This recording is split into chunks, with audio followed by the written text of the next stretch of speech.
Okay, welcome everybody. What is good? It is the Godfather of VR, the ageless Wonder the Man looking clay. Didn't understand that.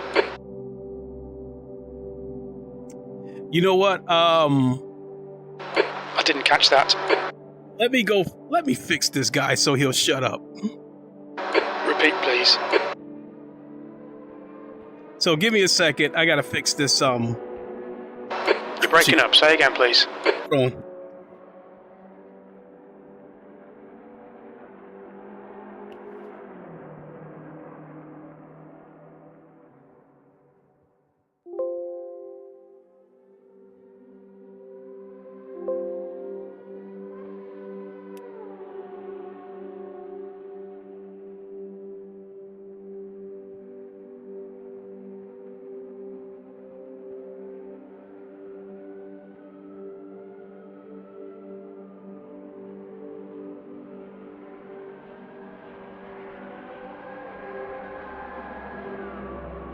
Radio check.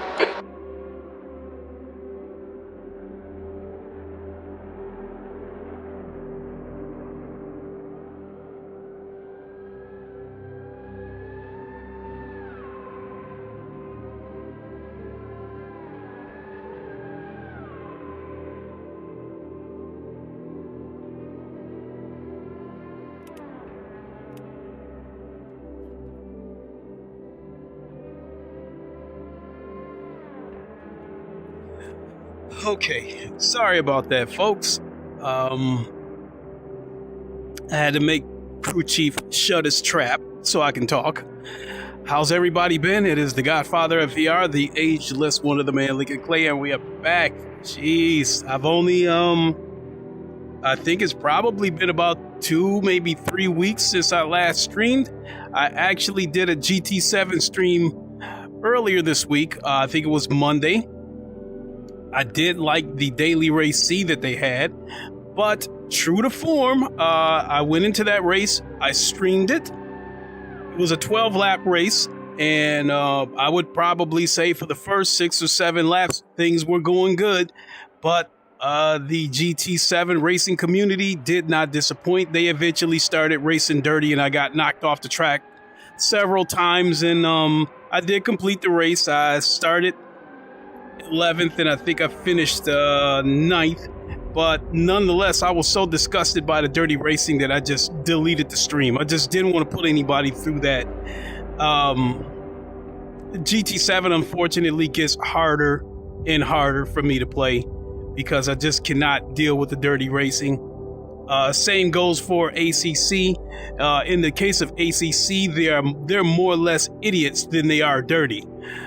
They will take unnecessary chances, and then if they cause a wreck, they'll send you a message on the LFM website saying, sorry, didn't mean it, missed my breakpoint, whatever, yada, yada, yada. But the whole thing is they send you that message in the hopes that you don't report them. So I've gotten tired of that too. So I have been in search of the sim racing game that will provide the balance of good physics, tire model, damage model, as well as a penalty system that will create clean, competitive racing. And I think I'm going to get that with LeMans Ultimate. And assuming that Automobilista 2 goes to a daily race format, I think we'll get that from Automobilista 2 as well, because it takes more than a penalty system, in my opinion, to discourage dirty racing. I think it takes a good gameplay, good damage model, good tire physics, and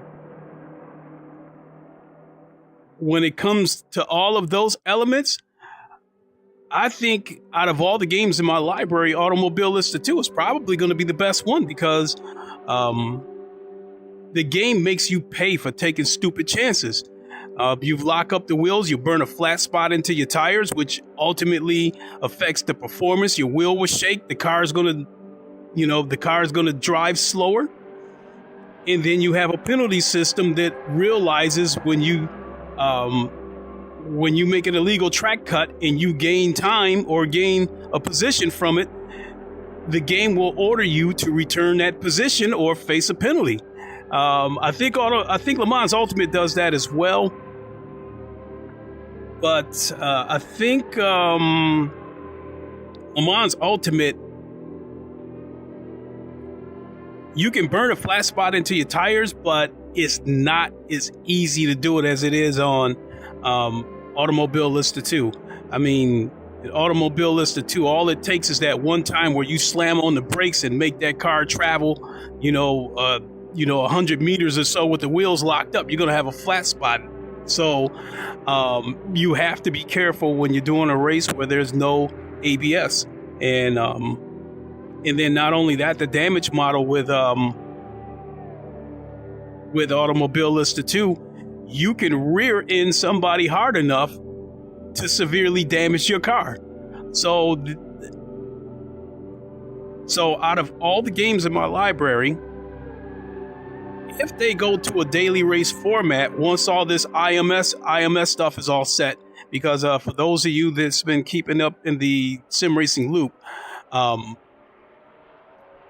Riza Studios have formed a partnership with IMSA, the IMSA, the International Motorsports Association, and they plan to have full representation of the 2024 season. So there's a couple of more tracks that they're probably going to add, like the Detroit Grand Prix.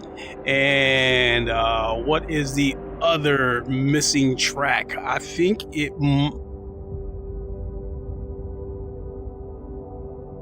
In any case, full representation, all the tracks, all the cars, all the liveries. And right now with Automobilista 2, even though I'm not a fan of the physics, mainly because it doesn't have trail braking, I'll be okay with that. But my biggest concern with Automobilista 2 is, will we get a daily race format? Because right now they don't have that. Their form of daily events involves time trials, and that's going to get old after a while. So in the summer, there's supposed to be some major updates coming, and I'm hoping that part of that major update is that we'll get daily races. Assuming that happens, as I've said before in the past, LeMans Ultimate as well as Automobilista 2 will respectively they will become 1 and 2 as far as my sim racing lineup goes. So now that brings us over to Rfactor 2. I bought this game about 3 years ago, caught it on sale for $15. The only reason why I bought it was because of this car, and that was the Corvette CR8. At the time that I bought Rfactor 2, the CR8 had just come out, and I happened to catch the game on sale for $15. And I was thinking, well, even though it's an old game, it still has VR support. So that alone would have made the $15 worth it. So I bought it.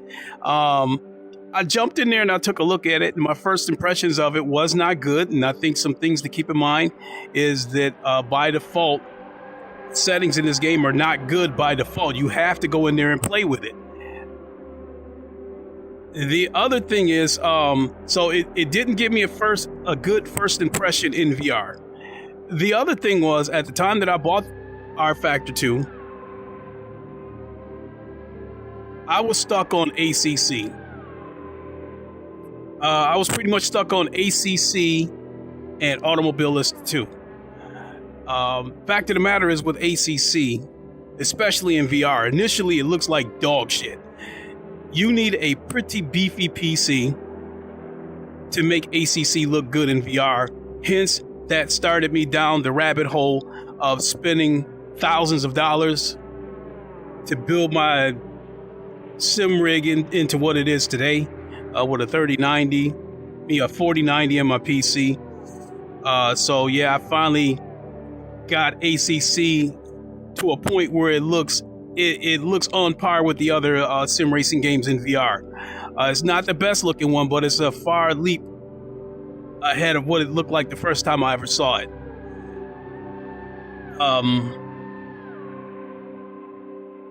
And the other thing about ACC, I was so stuck on ACC because the best of the best were playing ACC. The fastest sim racers that we know were playing ACC, and I was aiming to try to be amongst that elite group. So I went into ACC and I put in God knows how many hours in that game, God knows how many streams, and I figured since I'm going to be playing what I thought was the best sim racing game, that I wanted to be visually appealing as well. So again, that started me down the road of spending a bunch of money upgrading my equipment to get ACC in a tolerable state as far as VR visual goes. But I think over time, I got tired of the dirty racing in the open lobbies. Low fuel motorsports comes along and it reduces a lot of the dirty racing, but it doesn't reduce the risk that people take. Again, you got dive bombers taking stupid chances, and and then you throw GT7 in the mix. People have been dirty on the Gran Turismo franchises for years. Gran Turismo and Forza are two games that have a history of dirty racers. I mean, it goes back through several of the games. I think GT Sport had dirty racers. GT7 now has dirty racers. Forza 7 had dirty racers. In the current Forza now, I don't know whether to make out people being dirty or they're just people racing on controllers and they just simply don't know how to race and they're causing wrecks. But Forza is dog shit, plain and simple. Very beautiful game for night racing, but other than that, it's dog shit. So I might be hopping around all over the place. We're going to get into a race here in a second. So that brings us to Rfactor 2 by way of LeMans Ultimate. When I tried LeMans Ultimate, the few races that I did online, I was like, this is what I'm looking for. I love the physics. The physics are as such where if you get on the gas too soon, you will unsettle the car and you can spin the car around. So the physics are as such where you will pay for taking ill-advised chances. But the problem with LeMans Ultimate is that the VR is not officially online yet. So I was doing single player races in LeMans Ultimate, and I figured that's going to get old after a while. So since people were saying that LeMans Ultimate is Rfactor 2.5, whatever, I said, you know what? Let me go ahead and go back and dive into Rfactor 2 and see what it looks like. And again, my initial impressions was, as far as the VR visual goes, is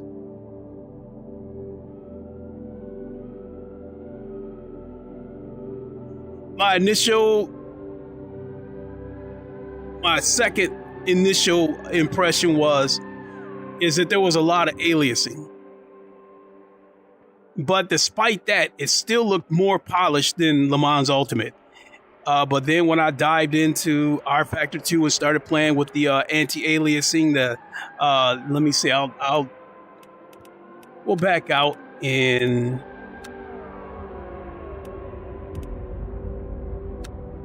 go to the settings, go to graphics right there, the MSAA, that made all the difference in the world. It removed a lot of the aliasing and gave the game a very, very clean rate, a very, very clean display. So once I turned on MSAA, my impressions of Rfactor 2 in VR was the same impression that I had of iRacing the first time I saw it. It looked old. The colors looked faded and borderline washed out, but the picture was sharp and it ran buttery smooth. That will always be my impression of iRacing in VR, but same thing when the first time I ever tried iRacing in VR, I was still on a Alienware that had a 2070 in it, and I was using the Rift S, which at the time I thought was an amazing headset. I thought at the time it was the clearest thing I ever saw. So iRacing looked great in VR, it just looked old. Like you drive by the stands and there's some tracks, the stands were empty, so it made the track look bare bones. And so that's kind of this was somewhat what this game looked like, but my impressions of Rfactor 2, what I can tell you right now is that I got it to look sharp. It looks clean, it runs good. Still looks a little bit old, but I'm good with that. Because when it comes to VR, I don't think any game in VR looks one-to-one with the flat screen version of the game. I can tell you in all my years of sim racing in VR, 2160p on a flat screen and 2160p through a VR headset are not the same when it comes to VR sim racing. 2160p in VR looks seriously downgraded. You'll see low-res textures in the background. It's blurry even at 2160p.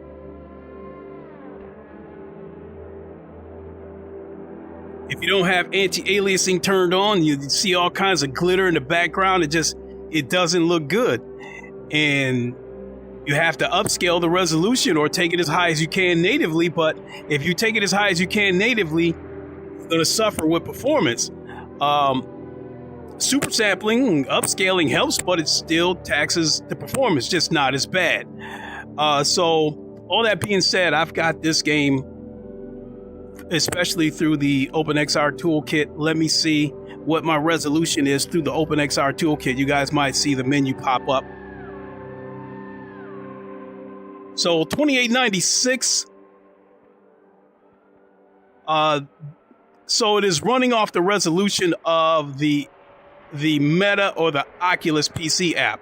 If I wasn't using the OpenXR toolkit, I would be running at 3116p.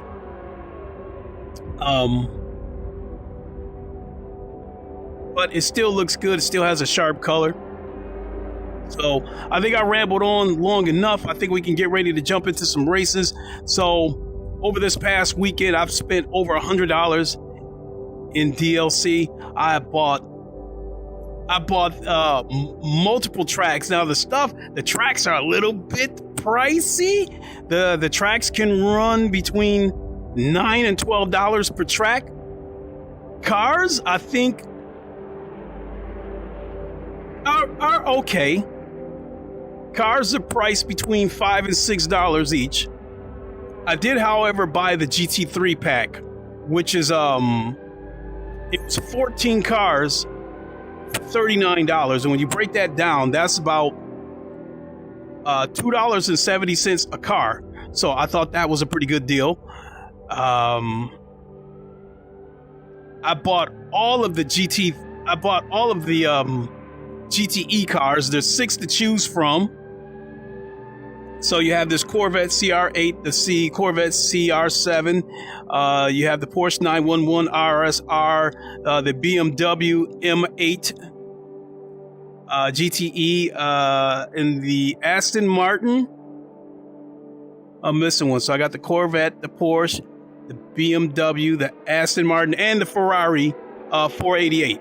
So you got 6 cars to choose from in the GTE class. So I think, as far as I know, I think unless iRacing has more, I think this game probably has the most GTE cars to choose from. And I really, really love the GTE class because, you know, you got a car that looks exactly like a GT3. For the most part, handles like a GT3, but with a little bit more power. The GT3s do take corners a little bit better because they're a little bit lighter. I think rules imply the GTE cars had to have a little bit of weight added to them. And the other thing with GTE cars, anti-lock brakes are not allowed, whereas they are allowed in the GT3 class, which is one of the reasons why you had so many stupid dive bombs in other sim racing games, because the ABS is turned on. I think when you're dealing with a race where there's no ABS, you're not going to see the dive bombings, because especially in Automobilista 2, because once again, you're going to run the risk of putting a flat spot on the tire. So you guys have seen me use this Corvette a bunch of times in LeMans Ultimate. It looks the same. It sounds the same. It's basically the same car. Because with LeMans Ultimate, they've basically taken the assets from Rfactor 2 and transferred them over to LeMans Ultimate. I think it looks a little bit cleaner.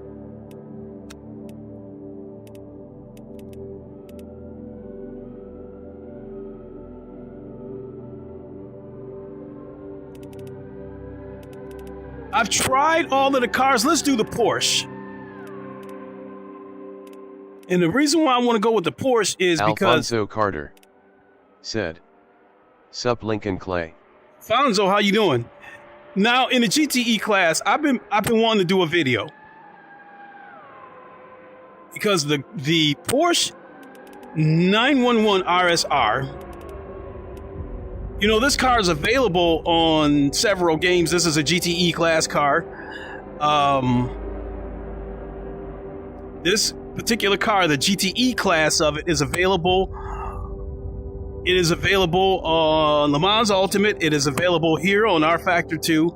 It is available on Automobilista 2. And even though they've classified the car as Group 3 on GT7, it is still a Porsche 911 RSR, but they don't put the GTE after it. All that being said, I've been thinking about doing a video doing comparisons of which version of the RSR sounds the best. You know, I'll go ahead and tell you right now, Automobilista 2 has the best sounding RSR, but this one on Rfactor 2 comes a close second. The rest of them, I don't think it's even close. I think the only other car on a sim racing game that comes as close to sounding good to the RSR would be the 992 on ACC.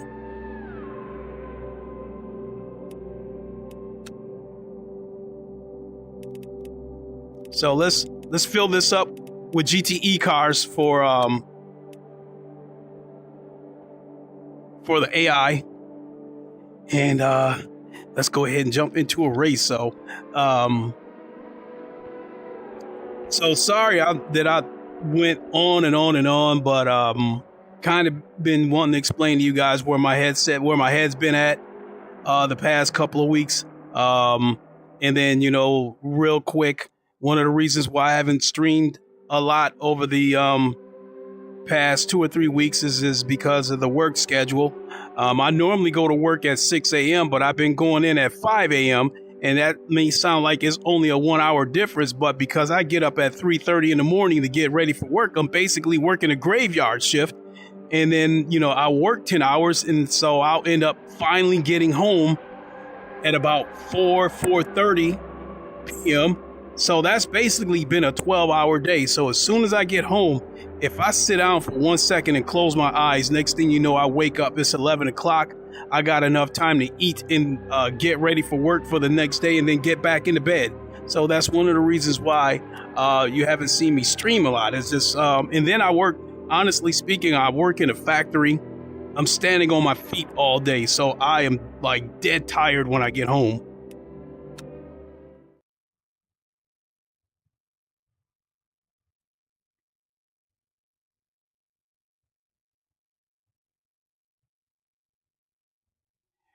So you guys may notice a black screen while the screen is loading, and that is just a trade-off of using the OpenXR toolkit, because I have implemented the OpenXR toolkit.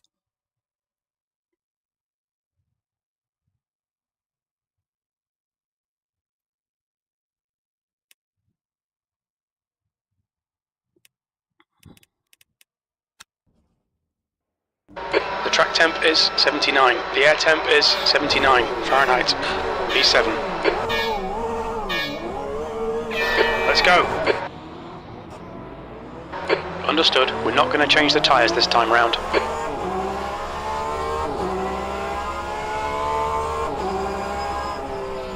Even though this is an old game, especially with me using the OpenXR toolkit, this picture is still extra sharp.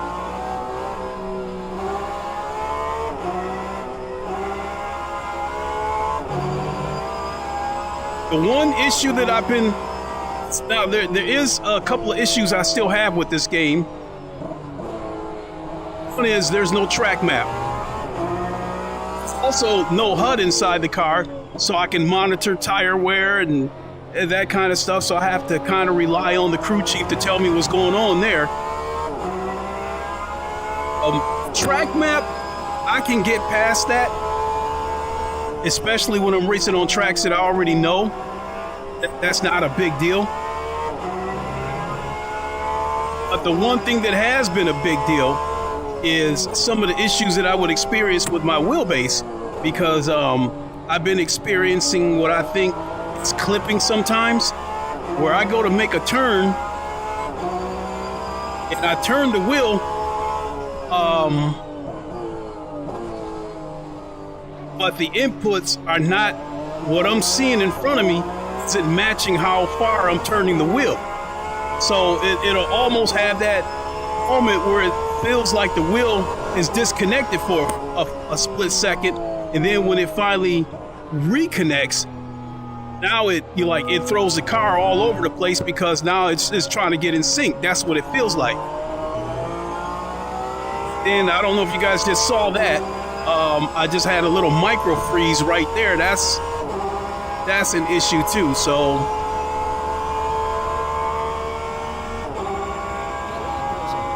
yesterday, You're running last. the input issues I was having. Track temperature's rising. It's now 82 Fahrenheit. Input issues I was having with my wheelbase was so bad that I spent a couple of hours trying to fix it, pulling any information that I could, checking out forums.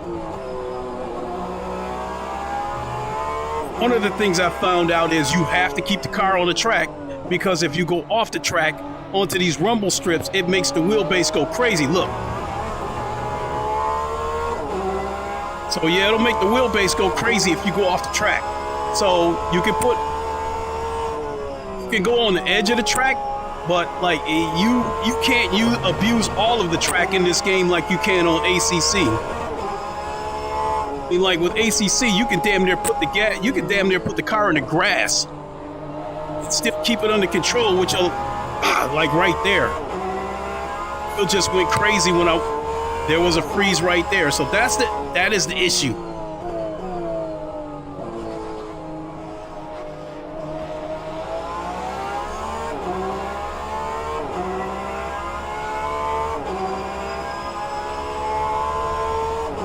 So I don't know, I plan on being on for about an hour and a half. Show you guys a variety of tracks, a variety of cars.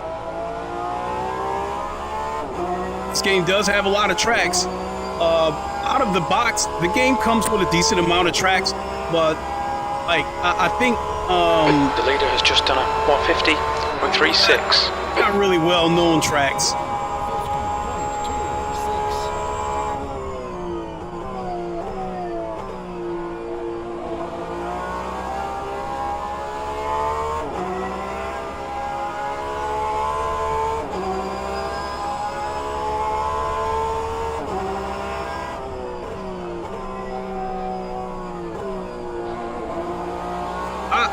Air temperature's increasing. It's now 83 Fahrenheit. Absolutely love the physics of this game. And I can't believe... Your tyres are cold, watch out. I can't believe the track how long... temperature's increasing. It's now 86 Fahrenheit. All right, man, you gotta shut up for a second. I can't believe it took me so long to get into this game, but I was so stuck on ACC that if it wasn't ACC or Automobile Listen To, it's like, don't talk to me. You know, ACC, I do like the physics. I love the physics of ACC, don't get me wrong. And again, you know, because ACC had become sim racing royalty because the best of the best were competing on ACC. They still do. I think when it comes to ACC, the only way you can really avoid the bullshit is to be one of the elite racers. You know, if you're somebody like, you know, Jardier or UKOG, Sirfak, those guys compete on an elite level. So the races that they compete in, they all respect each other. And a lot of That's times, the fastest lap for Samantha. 150.00. 2 to go. a lot of times you don't have stupid dive bombing and stuff like that when you watch those guys' streams. Whereas me, I'm stuck in the middle of the pack as far as my skill level goes, and that has on ACC put me in a position where I race with a bunch of idiots. These are guys that, in my opinion, they know how to race, but they're so desperate to get a win that they take ill-advised chances, and some of these guys cause massive wrecks.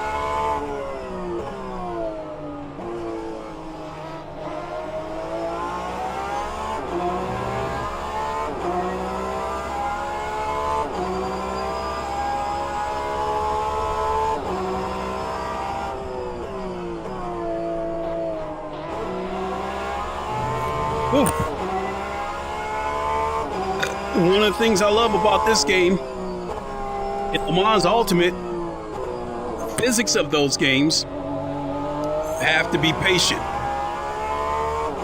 I say that like going through this The track temperature is increasing. It's now 90 Fahrenheit.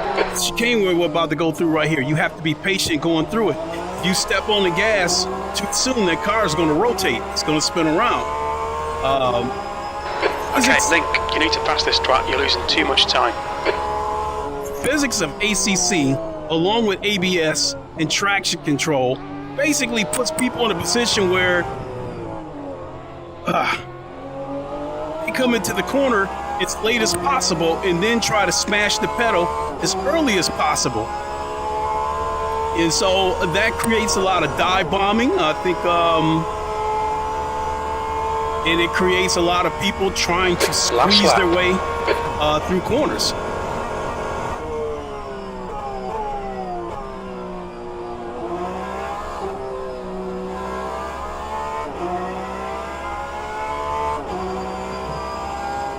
All right, so you guys have seen this.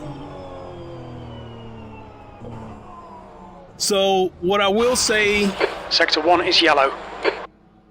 looking at this through the OpenXR toolkit versus what I would see when I didn't use the XR toolkit, this picture is extra sharp. I think it's so sharp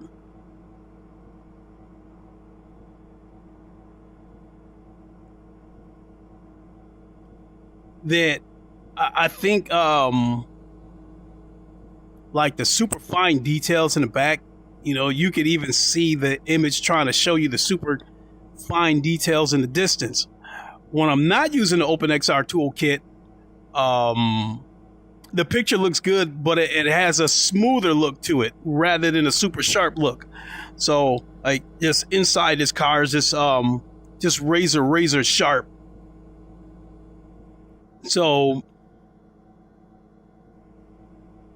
I mean, looking up in the stands, I think that's one of the things that makes this game look old, because it's, you know, it looks like the stands have got a lot of empty seats up in there, but I know that's just part of kind of saving resources.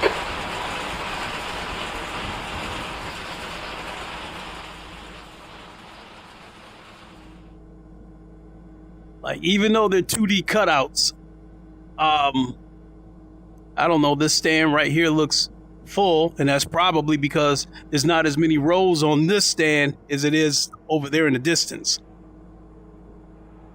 And then the other one straight ahead. Look how good that's running as those cars go by. They're running smooth, and there's no ghosting because through the OpenXR toolkit, I have turbo mode turned on, and that disables the asynchronous space warp of the Meta app. So some other trade-offs with this game being old, the dirt right here basically looks like carpet. And then I'll go over here to the grass.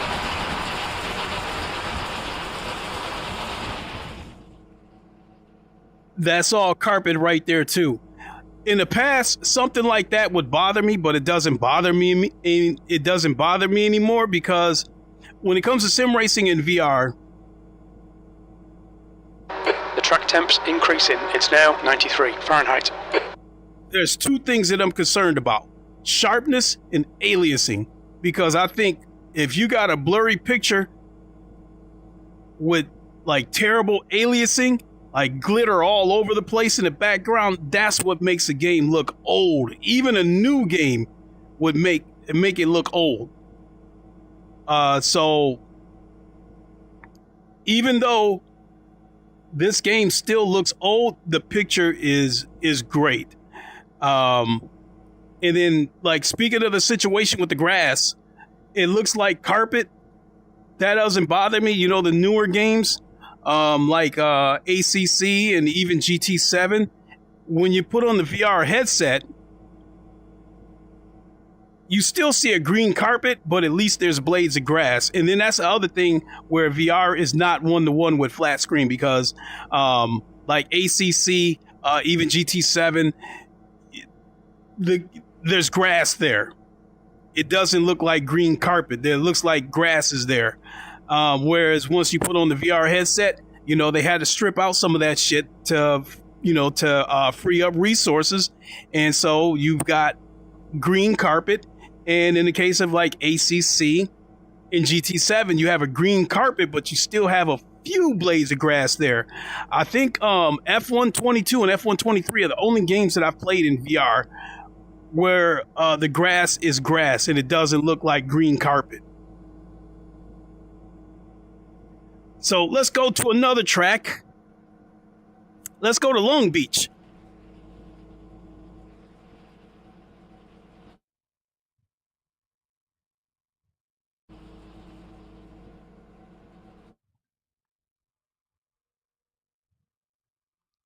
Yeah, left controller low. Okay, it's over. Bloody awful result, mate. Yeah, we know. I think for Long Beach, I think I'm going to go back to my trusty Corvette, because I'm really liking that. Check out Daytona.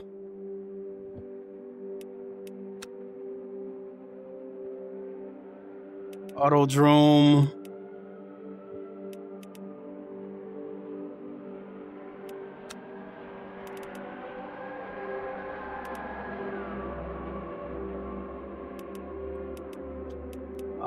The Autodrome, there was the, I forgot the name of that damn track. It's got several different names.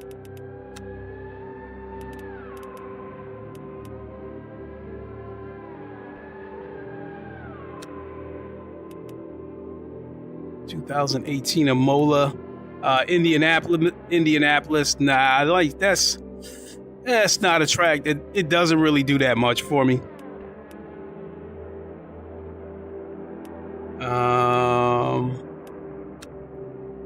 So yeah, we can go to Long Beach, and for this, I'll go back to my trusty Corvette. Try some other cars on some other tracks.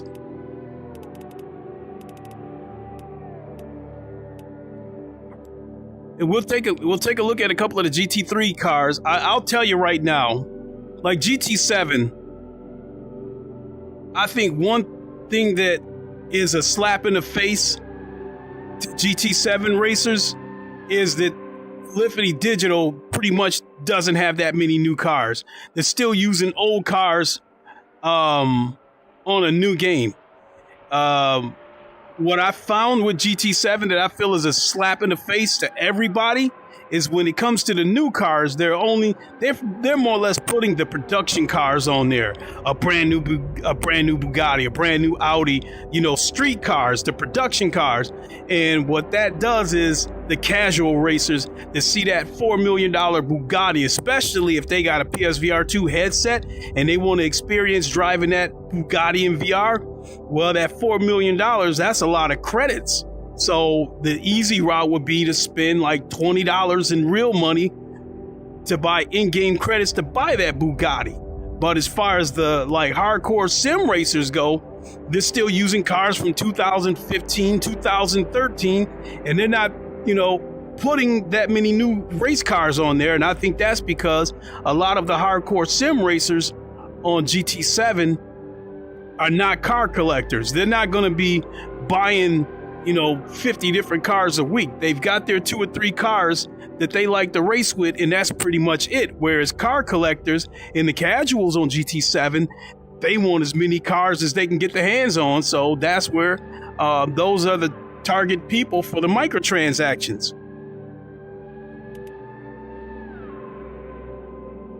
We gotta go back to the Corvette again. Sorry.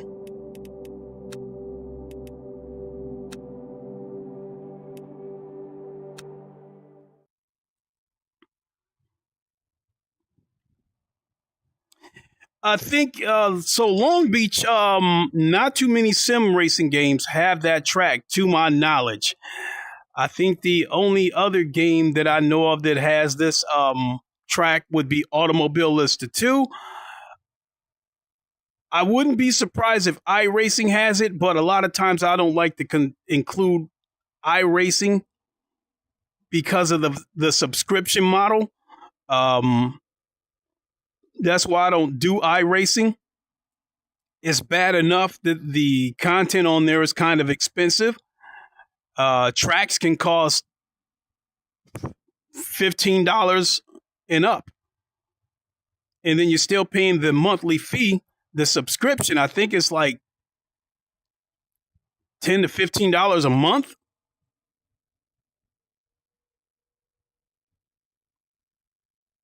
Let me go back. I don't want to race against a bunch of Corvettes. I got to put some other cars in there. I got to put the whole GTE class in there.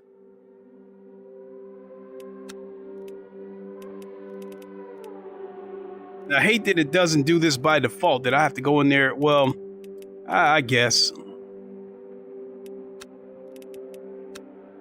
So now we got the whole GTE class in here. The CR7, the CR8, Ferrari, Porsche, all of us there.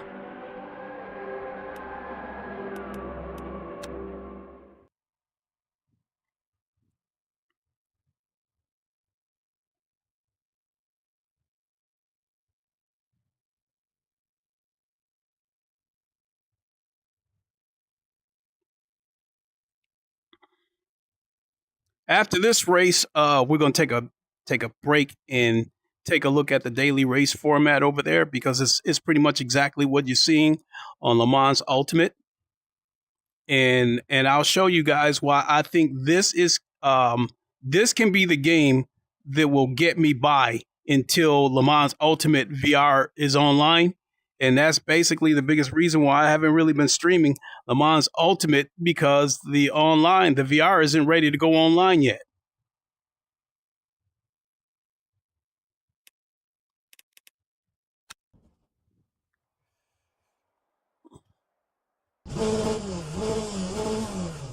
Okay, rolling start.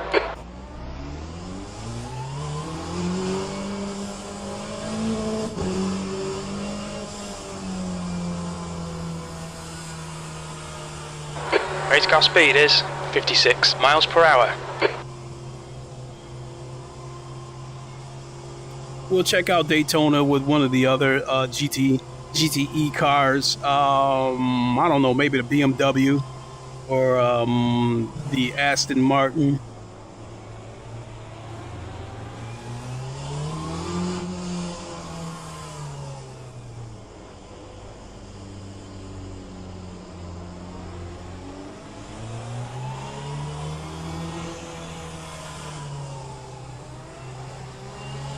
But using the, even if I didn't use the OpenXR toolkit, it would still look pretty good.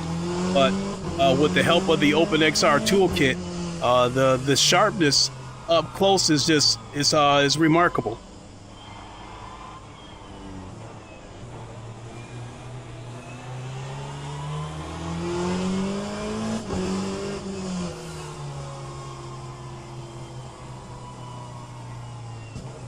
This is the one track where I've had force feedback issues, and I don't know if it's some of the disconnect clipping that 5 laps. Let's make them count. B9. All right, Link, get ready. That I was telling you guys about. This.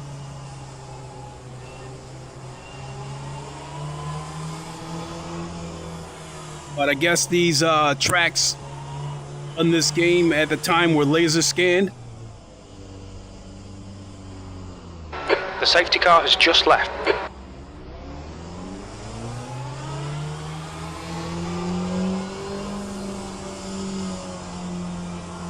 Green, green, green.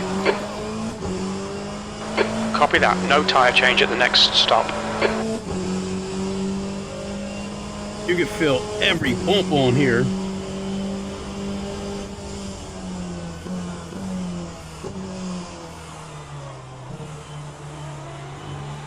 I'm choosing to stay in the back because the AI with this game, at least where I have it set at, the cars in the front and the cars in the middle are fine.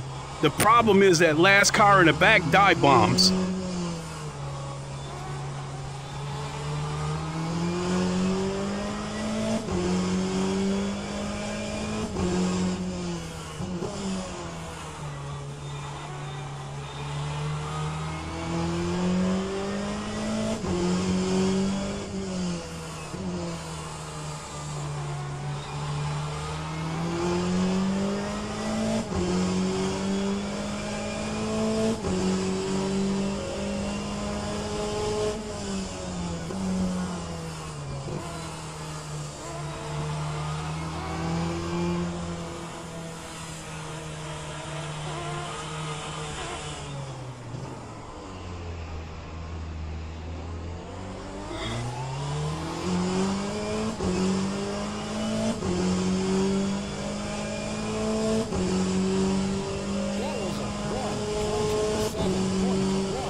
I don't know if I'll have to adjust the audio or not.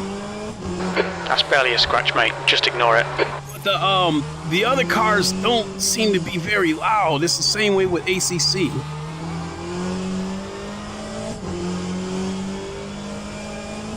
I want to hear that Porsche right next to me screaming.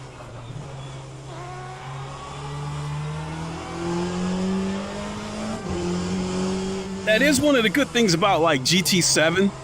A car can be a little ways behind you, but you hear them back there. So even if you don't, even if you're not looking in your virtual mirrors, you know somebody's getting close to you when you hear it.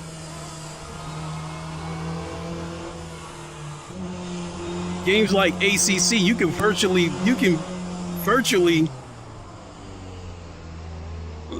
race side by side with another car. The leader has just done a 121.39. Barely hear them.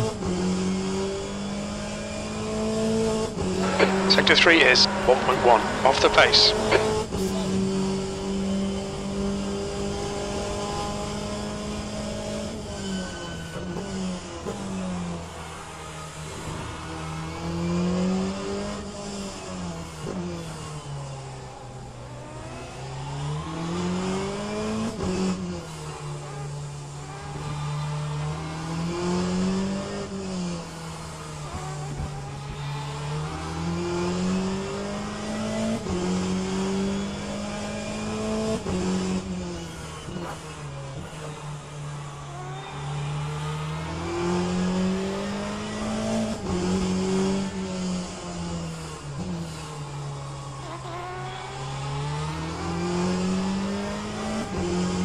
not many chances to overtake on this track, but it's still fun. Okay, Link, you're reeling. Samantha. In. The gap is 0.20. We've got cold tyres. We need to get some heat into them.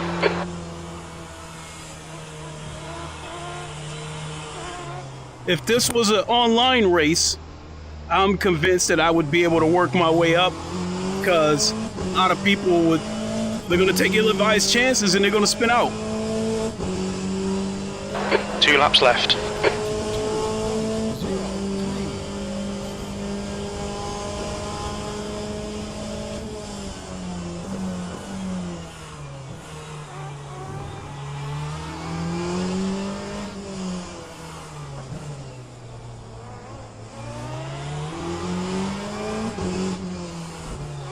Oof. I hit something.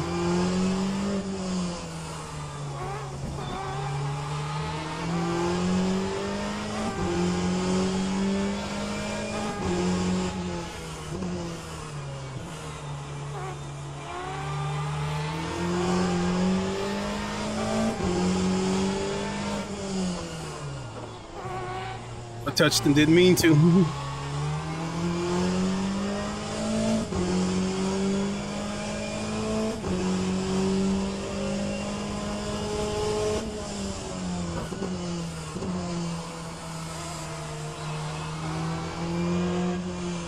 So like I said before at the beginning of this stream, back when this game came out in 2013... That's a new fastest lap for Offermans, 121.38. If this would have been the #1 sim back then, I understand why. Stay close, there might be a chance here. 1 more to go. Yeah, it's got some issues, but I think it's still an amazing game.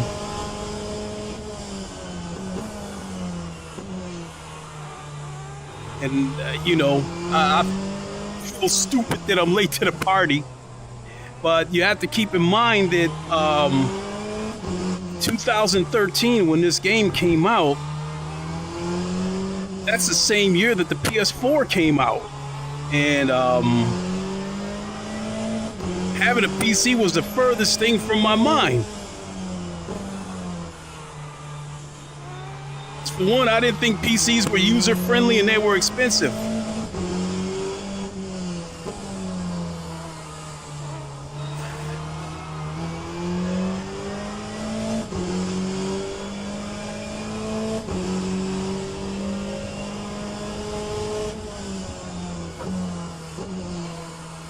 And when I bought a PS4, because I got it day one, my biggest reason for getting a PS4 at the time was MLB The Show.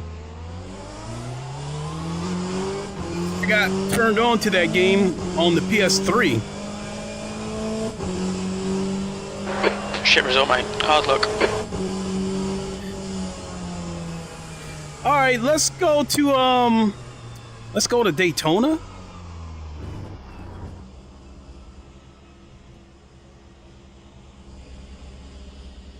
I mean, yeah, like that gate, all that is just extra sharp picture.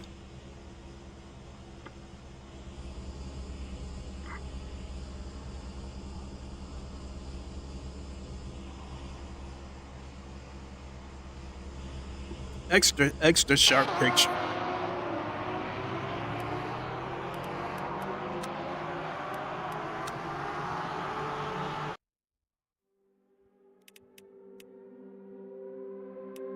See here, select track.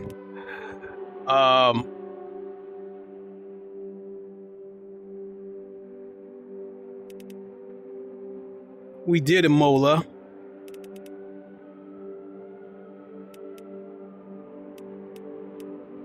Hell, let's do Silverstone. We'll come back to Daytona after that. Car. We're gonna stay the GTE class.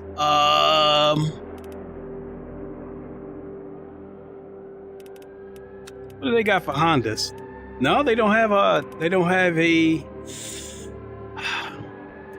NSX.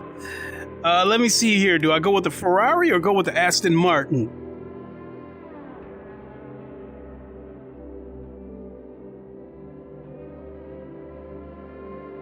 I think I'll save the Ferrari for Daytona because I think it might be a little bit more nimble. So,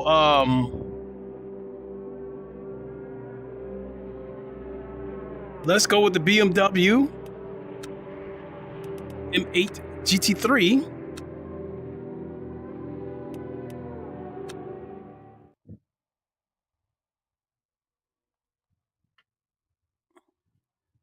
So hopefully it kept my settings as far as the AI goes and still has the opponent grid still mixed.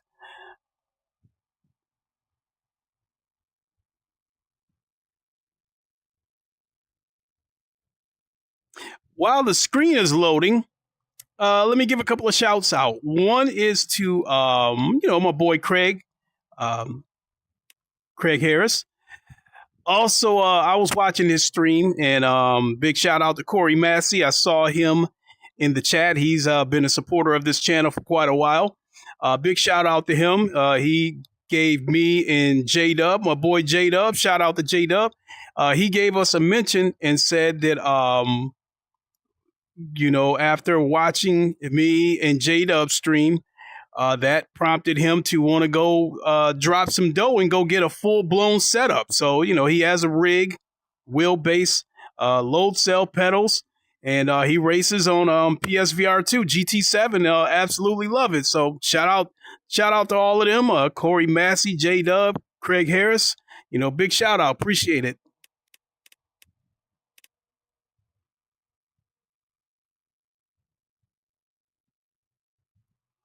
We'll have to back out. These are all BMWs.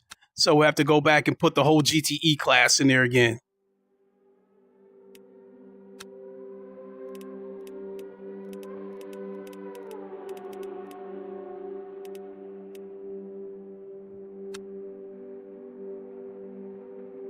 There we go. Now let's go.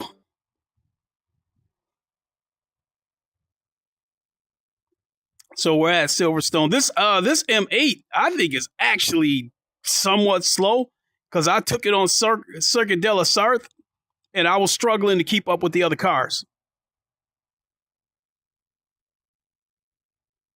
The C7 was another car that I struggled with.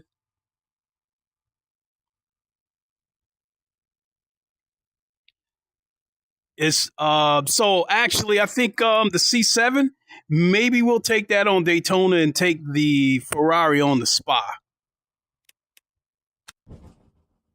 The track temp is 75. The air temp is 75 Fahrenheit. 5 laps. Let's make them count.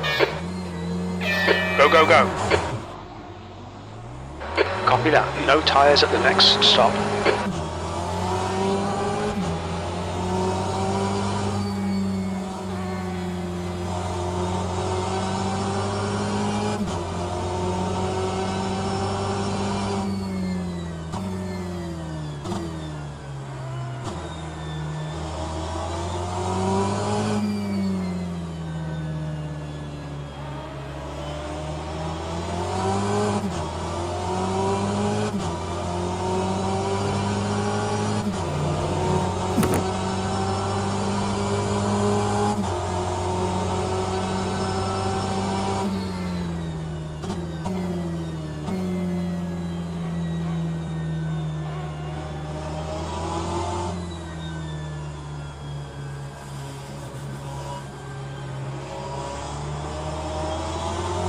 The track temperature's rising. It's now 103 Fahrenheit.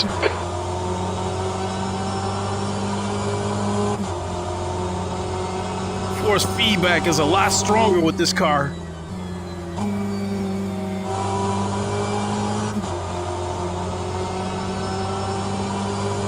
The helicopter up there, all right.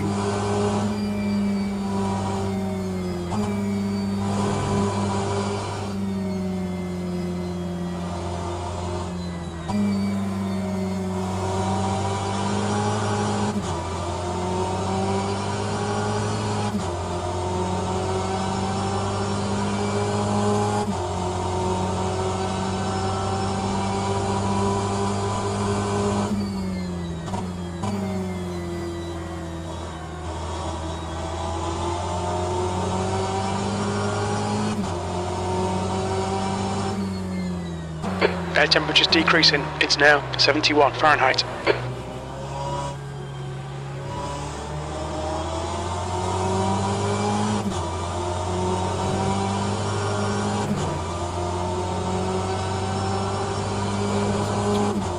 That's last.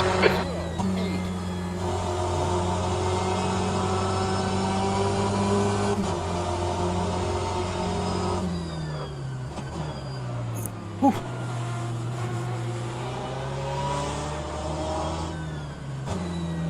Definitely want to avoid contact with other cars, but you will take on damage, even if it's slight. You definitely want to avoid locking up your wheels so you don't get a flat spot, because you can get a flat spot on this game.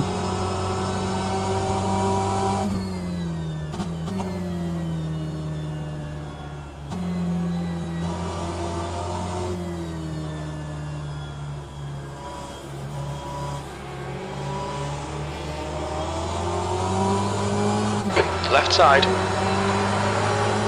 Still there. Really? He's still there. Hold your line, clear left.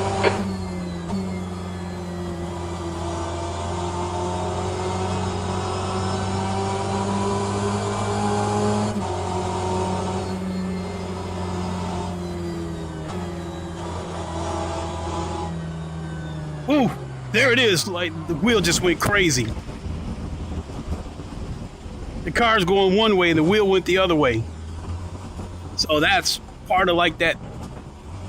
It felt like a disconnect.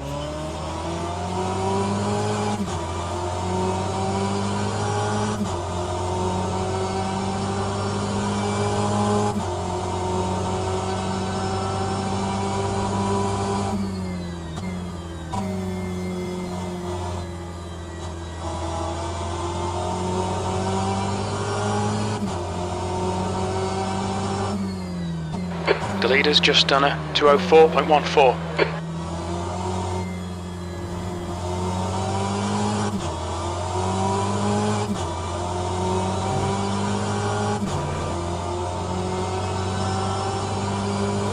You've just done a 213.32. Nice. Dog shit.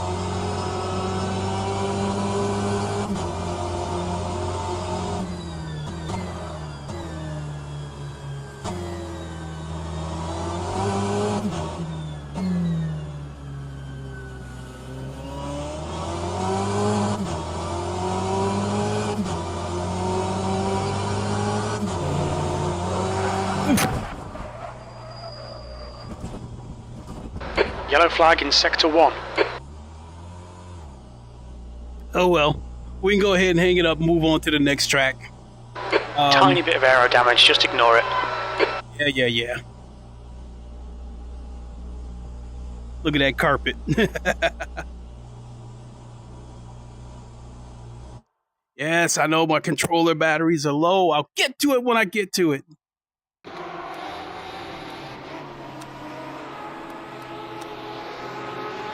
So let's move on to... That was a fucking waste of time. Yeah, I kind of got that feeling. Oh, the Zandvoort was real fun on this track. Damn, I wouldn't mind going back. We'll come back to Zandvoort because I like the high bank corners of this track. On ACC, the high bank is, as far as all I think the versions of Zandvoort that I've done, it was this track, ACC, and F123. And this game and F123, the bank is really high. And I like it. Whereas ACC, the bank isn't so high. So we'll come back to this one. Let's go to Daytona.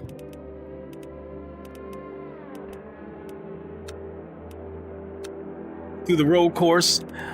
Let's see here. We will select for this race either the Aston Martin or the Corvette C7 this time.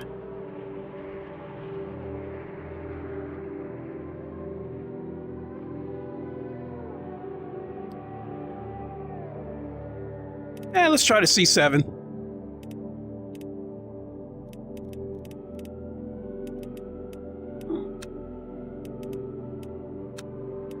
And we'll go with a yellow one again.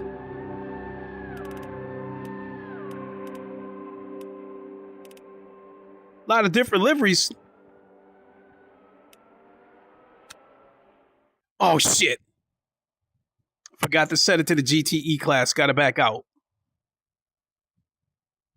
Sorry.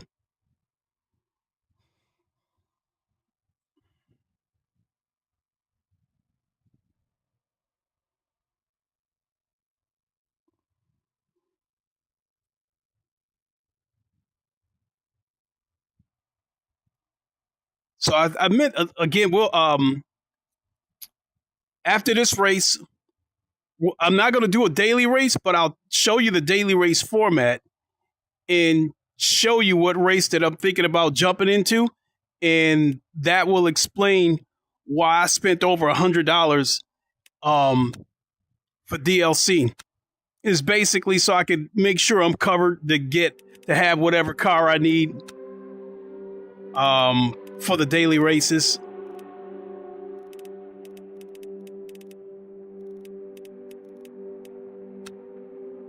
There we go. So we'll do Daytona here. Take a look at the daily races.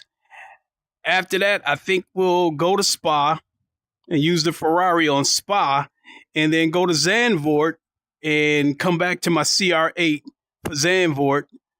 And then I'll jump into a couple of GT3 cars, because I will say that with the GT3 cars, I got 14 cars for that $39, and I jumped into the McLaren 650S, and inside of that car looked much sharper than it did on PSVR 2 on GT7. Now, as a flat screen game, I wouldn't be surprised if the GT7 version of that game has a sharper picture, because I haven't really taken a look at this game flat screen. But in VR, hands down, given the powerful equipment that I'm using, the picture was sharper and much more clear. Said, "Hey, how is it going? You How's it going? It? Yeah, I mean, I feel stupid that I'm just now catching on to this game. This aside from the clipping and when it feels like I have these microseconds when the wheelbase disconnects, other than that, I actually like the physics of this game a little bit more than LeMans Ultimate, because it went like this. ACC had my favorite physics. This was before I discovered, this was before I dived into Rfactor 2, and this was before Martin said, "You can combine GTE with LMP2 too." Yeah. But, for the sake of keeping things kind of equal, I just chose to throw in the GTE class for the AI. Getting back to what I was going to say, ACC had my favorite physics. Then you could probably make a case for Rensport, and then maybe even GT7 after that. But then I discovered when LeMans Ultimate came out, I bought that day one, and it took some getting used to, but once I got used to it, I fell in love with the physics of LeMans Ultimate. J-Lo said, "RF2 has best tire physics." And it's hard for me to argue with that. I can't argue with it. Because right now, I am liking the physics of Rfactor 2 a little bit more than LeMans Ultimate.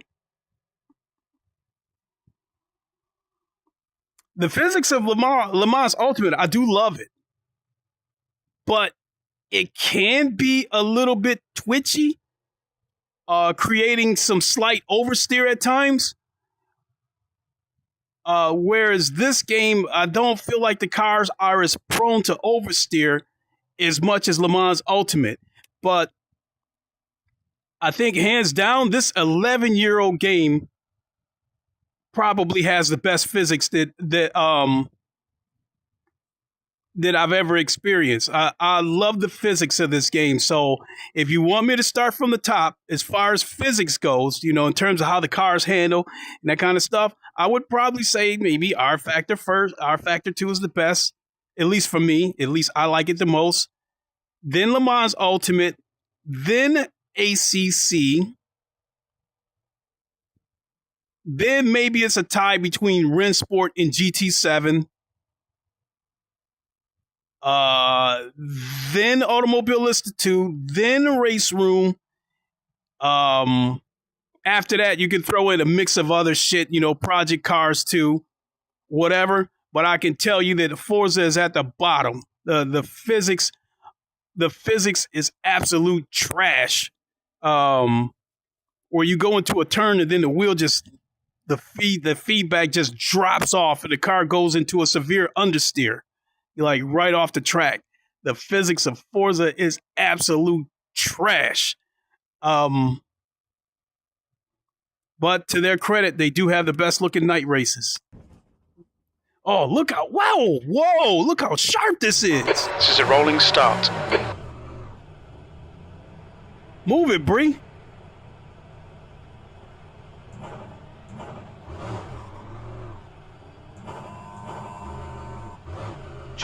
Pace car speed is 70 miles per hour. Tattoos and Porsche Cup, the 992 is so fun to drive. I haven't bought that car yet. Like, I'm not that much of a fan of like cup races because everybody's using the same car.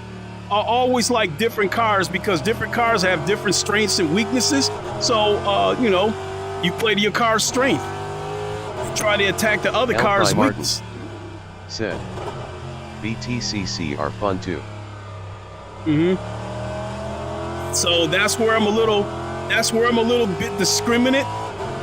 Because when it comes to car classes, GT3s were my favorite for a long time, with GTEs coming a close second. And then the Group 2 class of GT7, like with that Ray Brick Acura, I love that class too. And then Formula, whenever I feel like driving Formula cars, I play F123 because I want that authentic feeling of that I'm doing a race on Sky Sports. Damn, this up close, my God, this picture is so sharp. I mean, for an 11-year-old game, I mean, this up close it looks fantastic.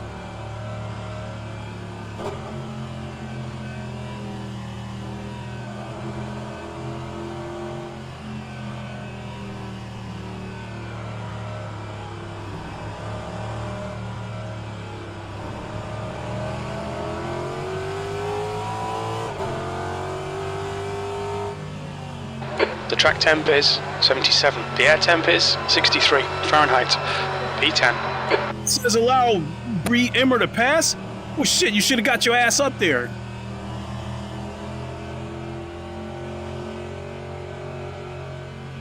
It says, warning, you are ahead of the car you should be following. Well, shit, he didn't move. It sat on the track. I'm only doing a couple of laps anyway, so unless they immediately disqualify me, we'll just go ahead and do a couple of laps and then move on to Spa and the Ferrari. JLO said, have you tried Automobilista? Green, clear left. You have a penalty. Understood. No tyres for the next pit stop. Says I got a penalty. Yeah, when it comes You've got 3 laps to serve this penalty. When it comes to VR, Automobilista 2 is undoubtedly the best looking game. Unfortunately, I'm not a fan of the physics it's twitchy. It's really easy to understeer, oversteer, depending on how you approach corners. But as far as the visual goes, I absolutely love Mobilista 2.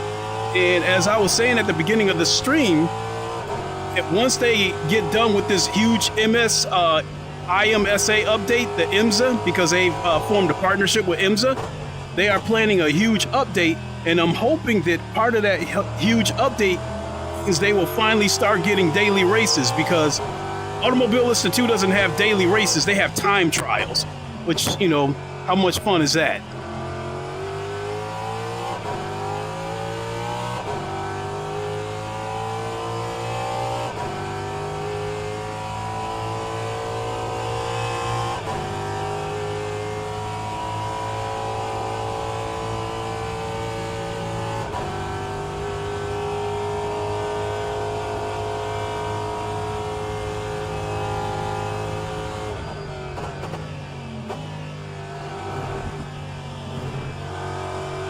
Jalud said, the VE changed quite a bit now.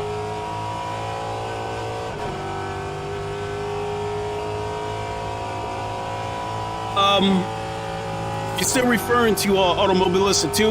Yeah, I know that. Oh shit, there it goes. Force feedback just went crazy. My wheelbase. Said, LMP2 and LMDH are so fun to try. Air temps rising. It's now 72 Fahrenheit. That's last. They are.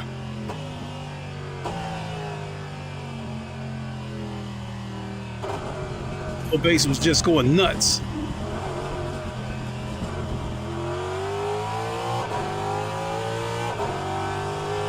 We need to come in for this penalty in the next 2 laps.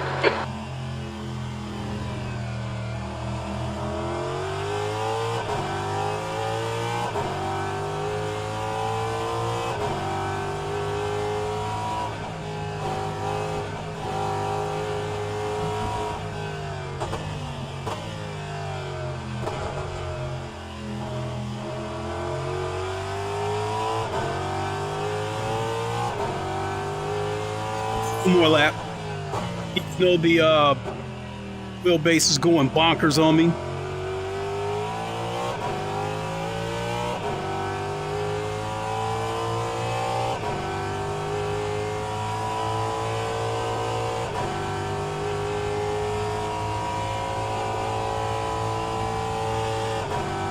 That's what the wiper blades look like.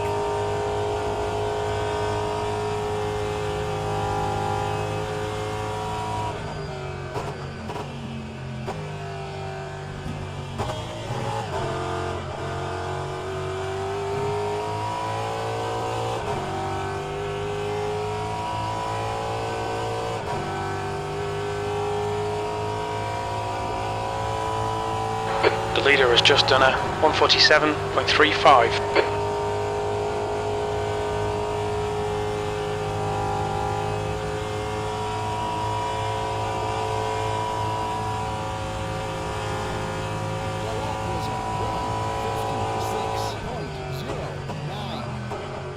You still have a penalty. I know about that penalty. Yeah, I know.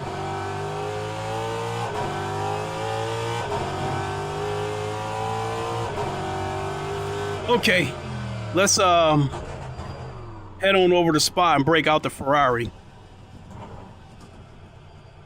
Yellow flag.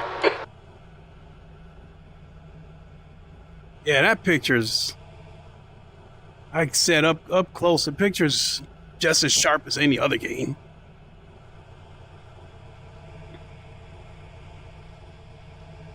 I don't know if that's supposed to be a thermos for my drink or something.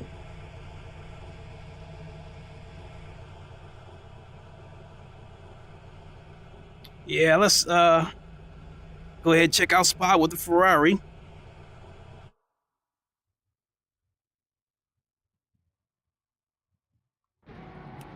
So yeah, that Automobilista thing is as I tried the I think I tried all 3 of the hypercars. They don't have the Ferrari hypercar because I think in IMSA I don't think there's any Ferraris competing.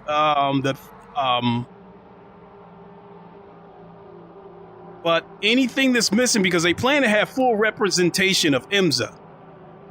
So whatever hypercar might be missing, they will add it. New fastest lap for Shimshan. 147.26. Okay, so let's go to Spa. Oh, Monza's on there too. We'll use the Aston Martin for Monza.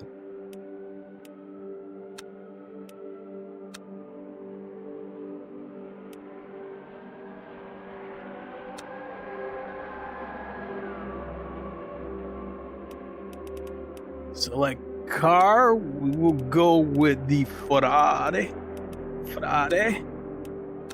GTE. Now both of my controllers is low. Ha! And let's put the GTE class in there. Oops.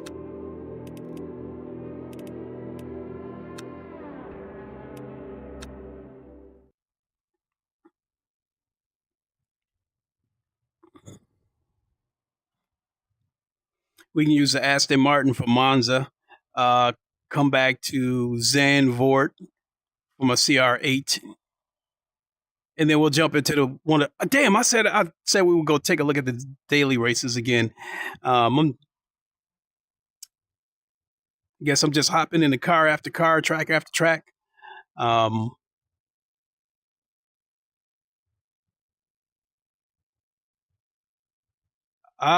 really feeling this game. I really am. It was quite expensive for all the DLC that I bought, because there's the checkered flag. That's disappointing. Just like the title said, I spent over $100 in DLC yesterday. Oh, shit. Rolling start. Get ready.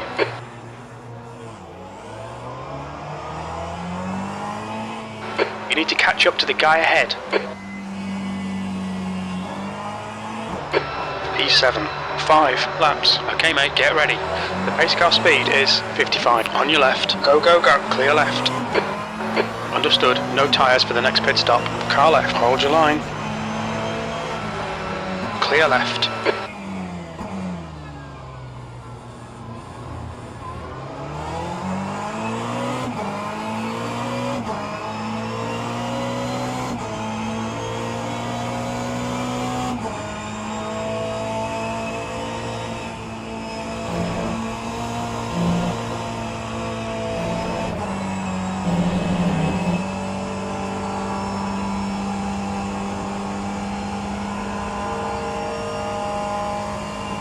Extra sharp picture.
Had that freeze for a second.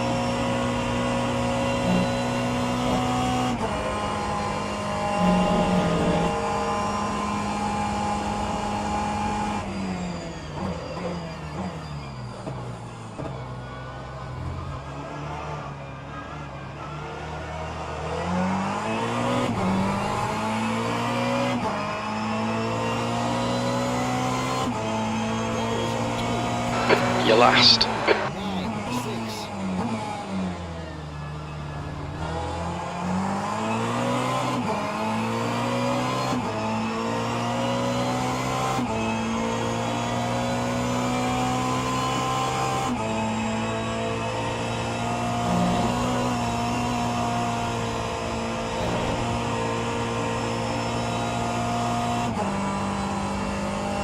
Can I get him before we get to the corner?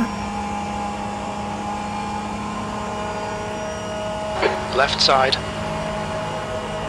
He's still there. Still there. Clear left. Come on, link. Nicely done.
Can we get him?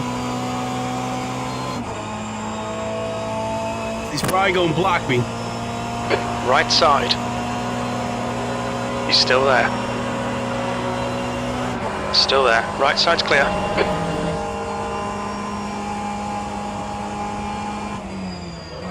Ignore the aero damage. It's nothing. Aero damage. Car right. Clear right. The leader has just done a 217.93.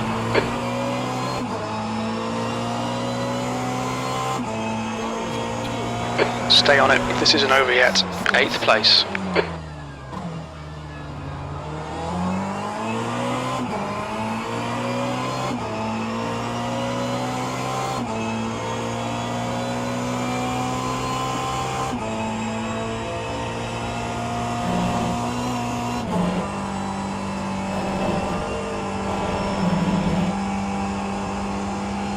Can we get him? I don't think we're gonna be able to get him. Left, clear left. We've got cold tyres, we need to get some heat into them.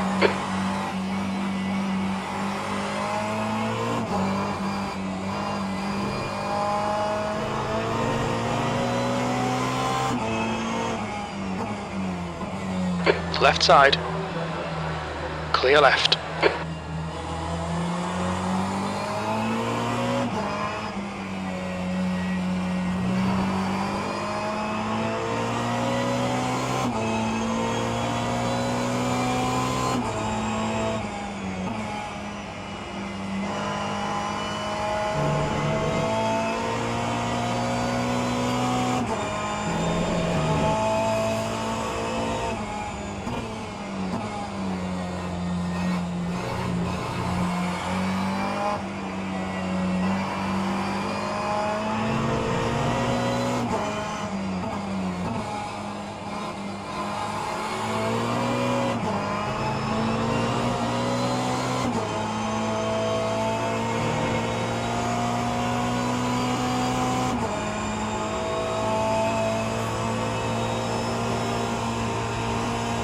Stay close.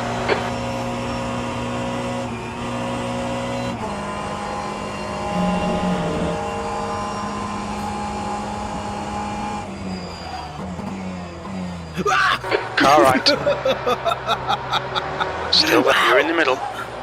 Yellow flag, keep your wits about you, mate. It looks like Quick-oo. and Ona. have spun off. Sector 3 is clear, green flag. Look at that clear picture. Look how sharp that car look.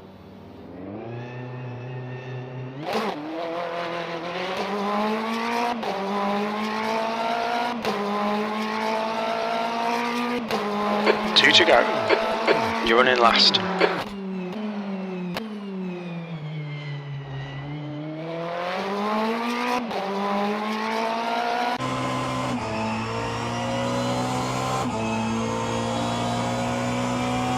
All right, we had a nice little battle there. Let's jump into the Aston Martin.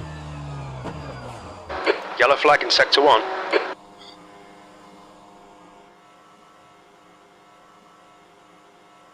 Still blown away by how sharp this old game looks, especially with the help of the OpenXR toolkit.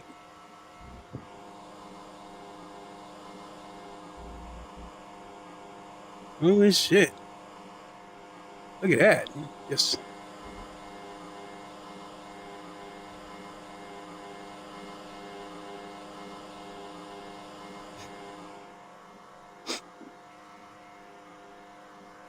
all right. Air temp's falling. It's now 70 Fahrenheit. Yeah. Charge controllers. Yeah. All right. There's the checkered flag. Shit day, mate. Let's just pack up and go home. Go to Monza. Select car. Let's go to the Aston Martin.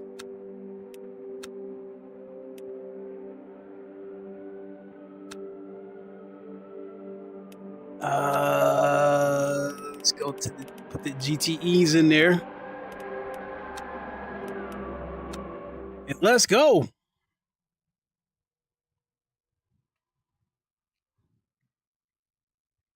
We are on our way to Monza.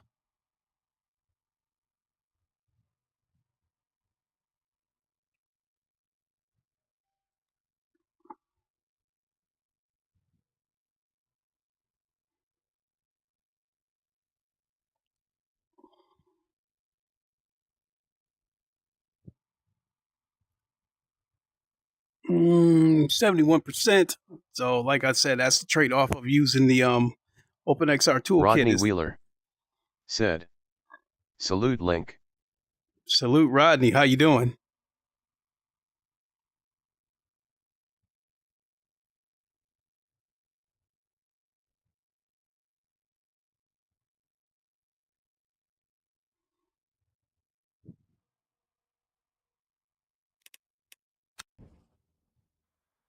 All right. Standing start now.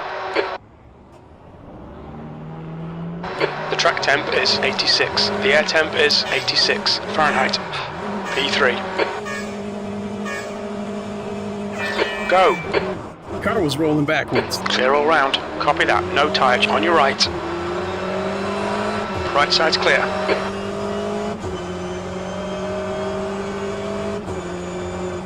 I have to admit. All right. Still there. Car's clipping me from the back. He's still there. You're in the middle, 3 wide. Oh, you can clear have right, it. clear all around. I gotta admit, Got a tiny bit of bodywork damage there, just ignore it. ACC has the best sound in Aston Martin. Car right. Clear right. Oh no, Link. Oh, you fucked up the start. Now come on, don't fuck up the Keep race. touching me! On your right. Right side's clear.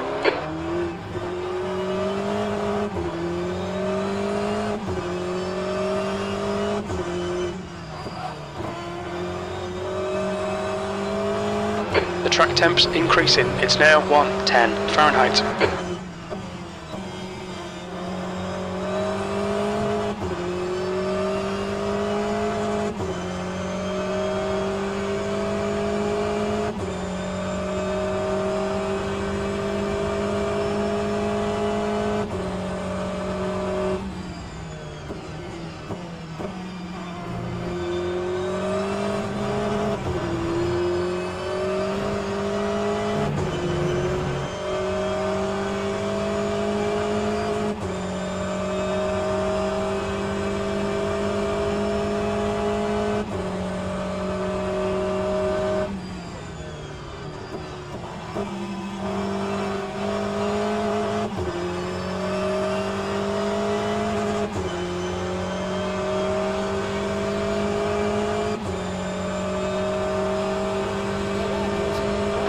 tyres last. Car left. Still there. He's still there. Clear left.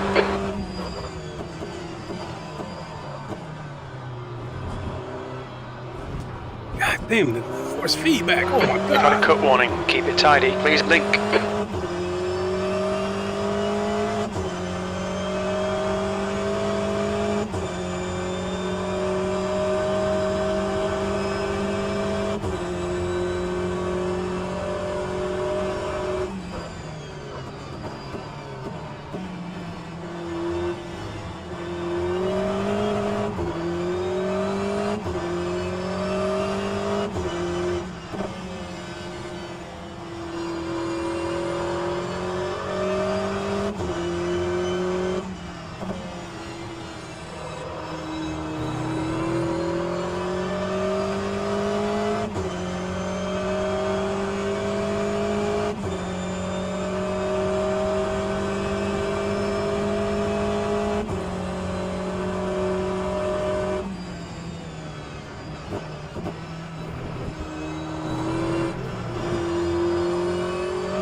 Yellow flag sector 3.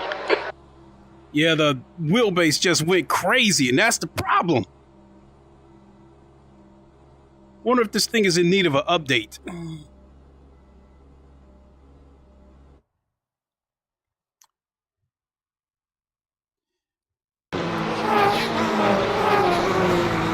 Air temperature's falling. It's now 82 Fahrenheit.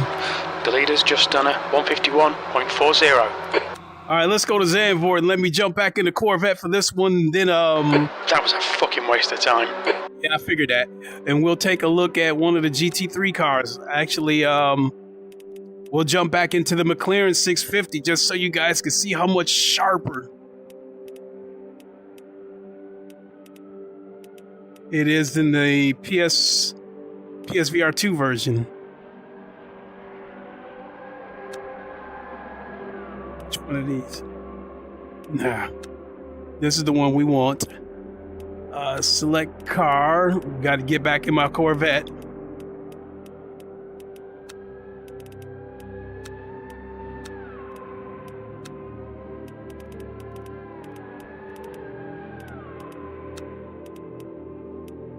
Let's go. After this, we'll jump back into we'll jump into one of the GT3s. Like I said, the McLaren 650. Have a look at that. Big problem with the McLaren 650 on this game is there's no rear camera in the car, unlike the PSVR 2 version.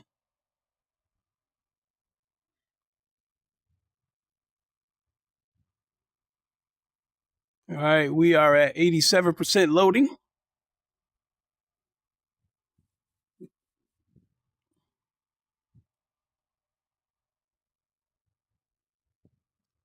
Again, this Zandvoort, the ACC version of this track is okay, but this version and Formula 123 with those high banks, I love those versions of the track.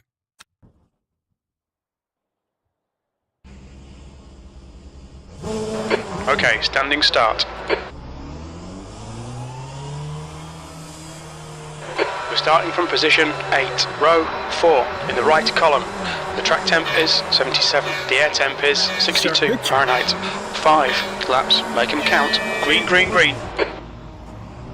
Clear left. Acknowledged. No tyres at the next pit stop.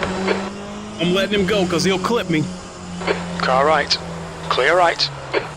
So he can have that dive bomb.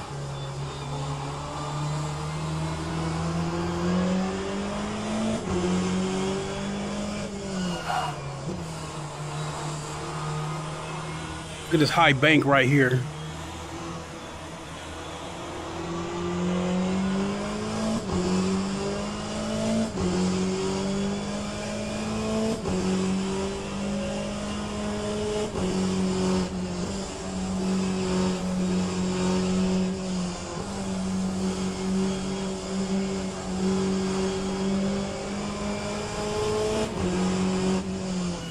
Right side.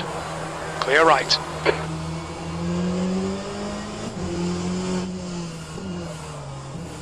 Tiny bit of aero damage, just ignore it.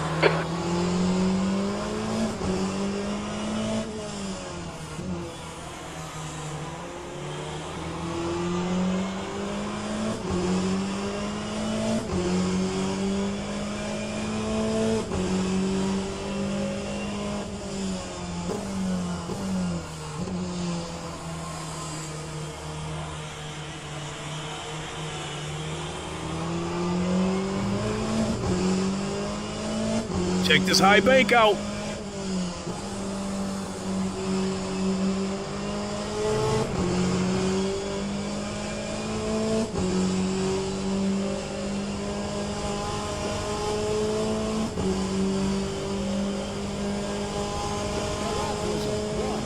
You're last. Left side. Hold your line. Hold your line. Clear left. Keep it within the track limits.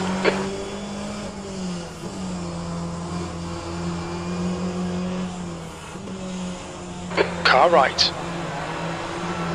Still there. He's still there. Clear right.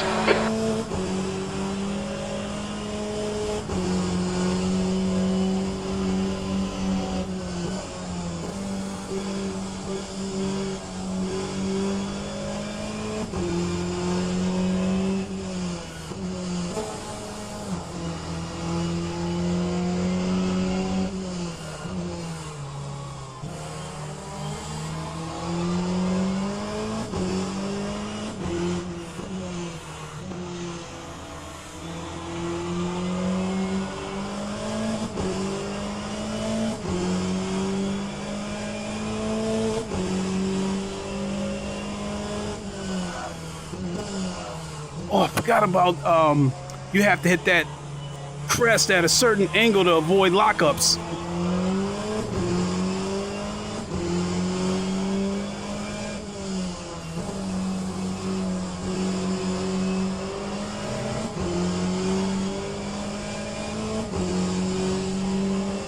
The leader has just done a 140 on your left. Clear left. P5. Oh, move.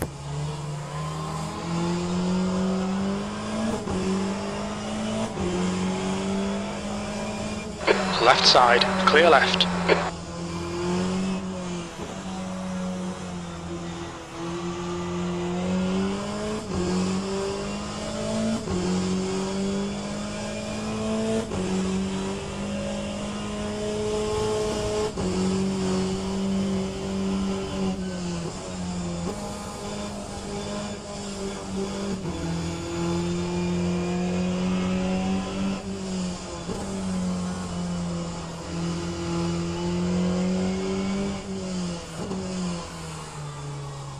Your tyres are cold, watch out. You're reeling, Donat, in. The gap's now 1.6.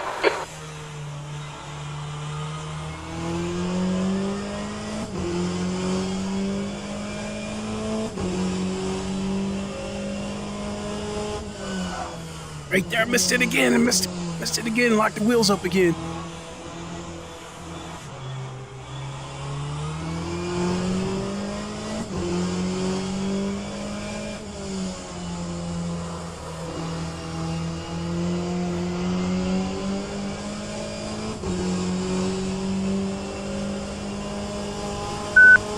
Fastest lap for John. 139.94. 2 laps left. B for car left. Clear left. On your right. Still there. Clear right. Yellow flag. I was getting into it though.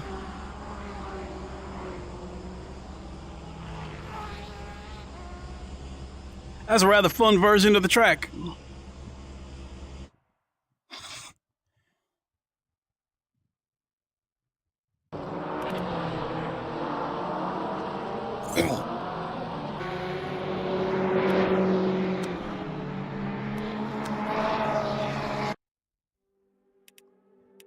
All right. There's the checkered flag. Shit day, mate. Let's just pack up and go home. Okay, so online,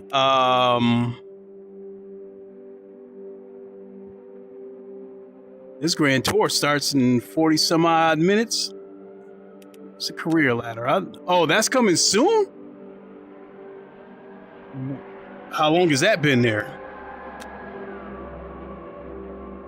So this event starts in 41 minutes, and they only got 3 participants. This is a 144-minute event, so it's a 2-hour race on the Nürburgring. I can't do it. That track is just too big, and this is one track that I absolutely got to have a track map. I do want to participate in this though.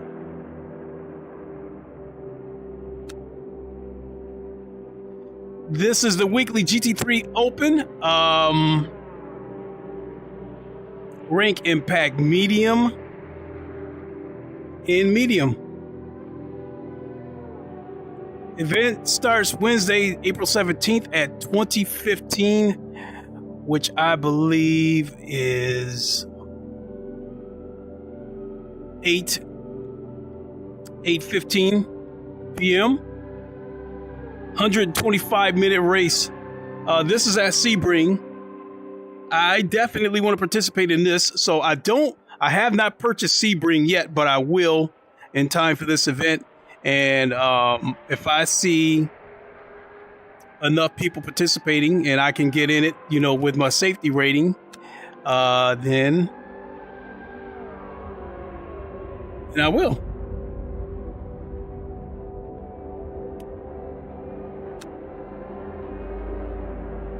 Yeah, let me see that again.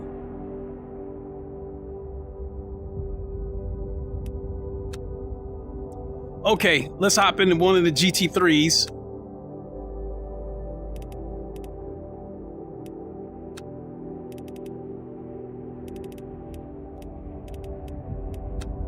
So let's jump into the McLaren 650S. Yeah, I like that one with that lime green trim. Track.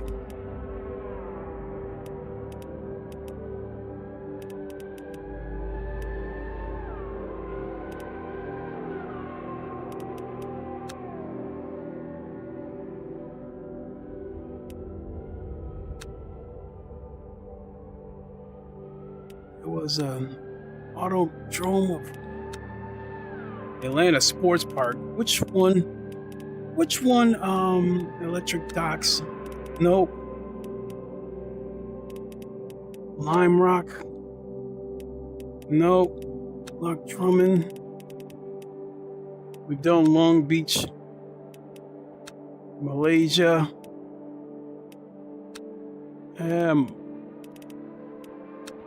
Monte Carlo. Nope. Moors.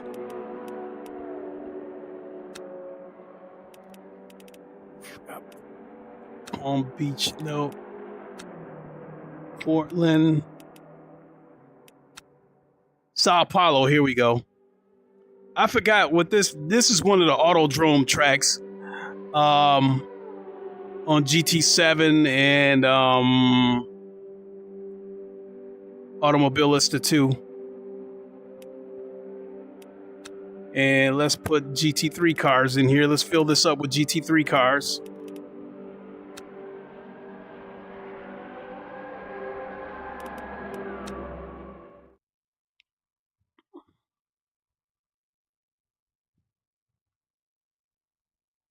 '82. Well, it's not taking that long to load up.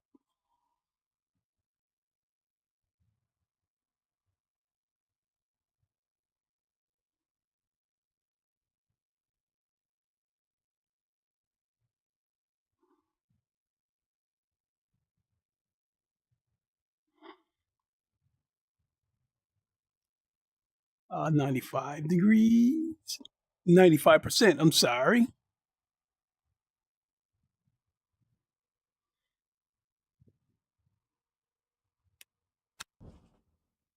P8. The track temp is 79. The air temp is Really the 79 sharpest Fahrenheit. picture of this car that I've seen. Go! Copy that. No tyres at the next stop.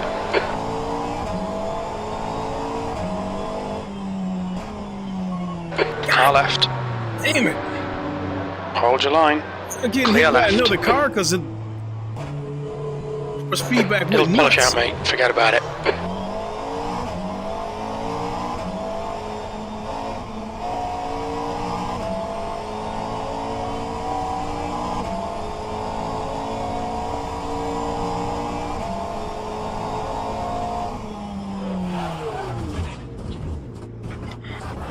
As soon as I hit the brakes, Yellow flag in sector 2. as soon as I hit the brakes, you can still see it going crazy like this. You're locking your fronts into Desquida de Largo. That's the problem with this game.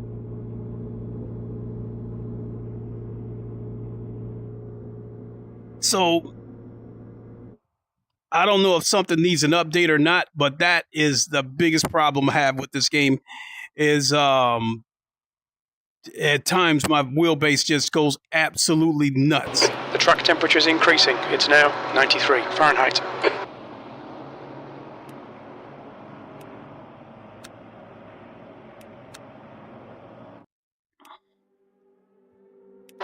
Okay, that's the end. Let's get out of here. Try and forget this one, eh?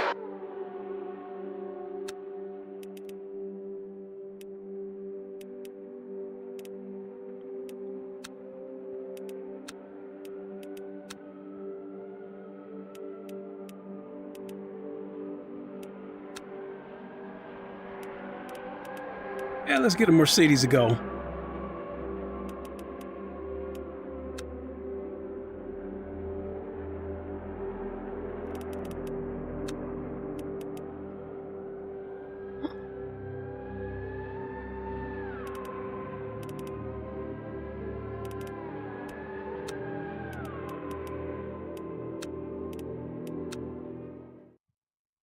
And I think I'll probably be ready to wrap it up after this.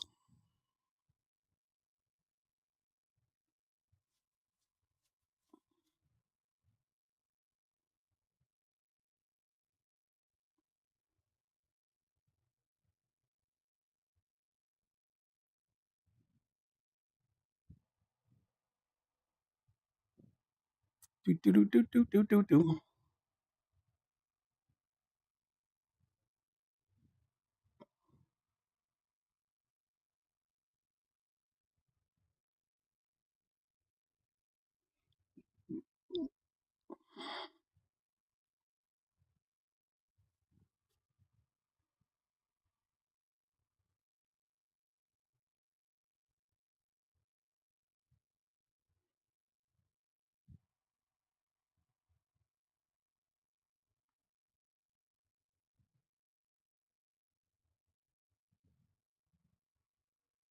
Oh, damn it. Forgot to put in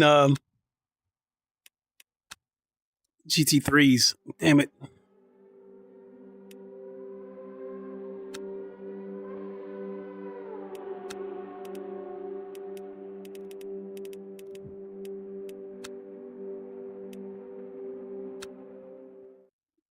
Damn, I haven't tried the Bentley yet. Bentley's a good sounding car on ACC. So so we'll try the Bentley after this and then we'll hang it up.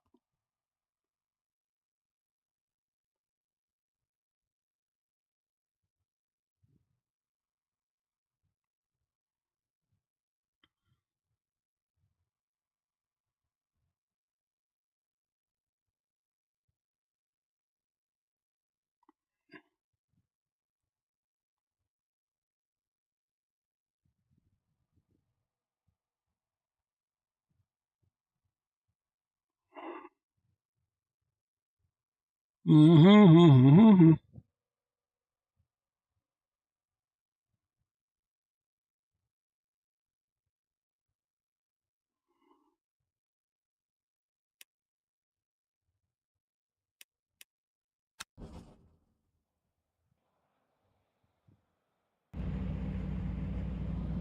Okay, rolling start.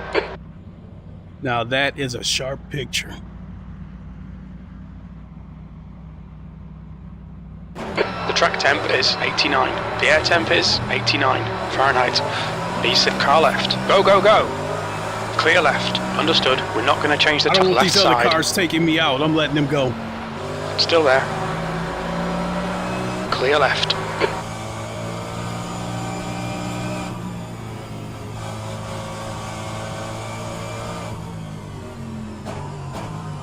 Damn it. Car right. Right side's clear. Wheelbase still going wacky.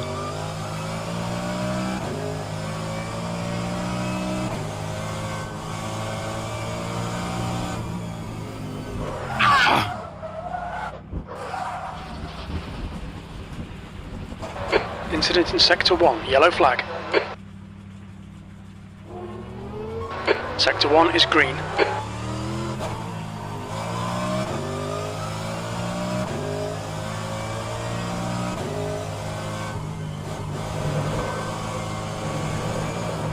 The track temperature's rising. It's now 109 Fahrenheit. That absolutely sucks. Forget about that. It'll probably just polish out.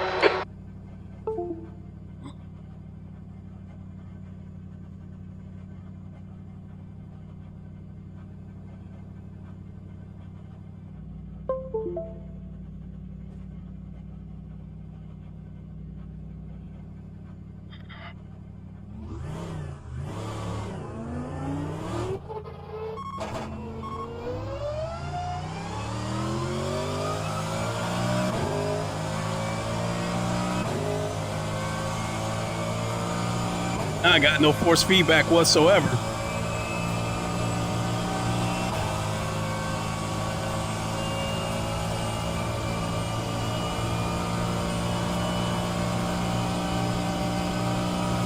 The track temperature is increasing. It's now 113 Fahrenheit. Air temperature's falling. It's now 85 Fahrenheit.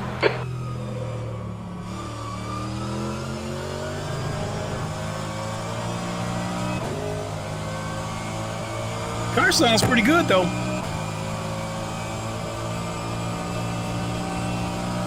That's how it sounds from outside.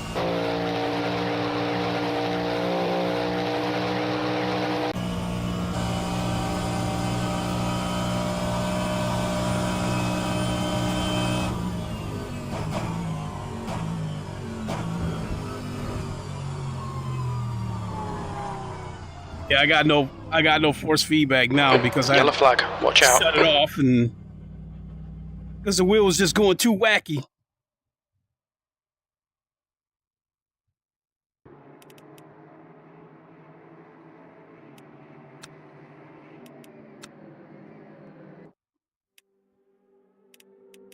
There's the checkered flag. That's disappointing.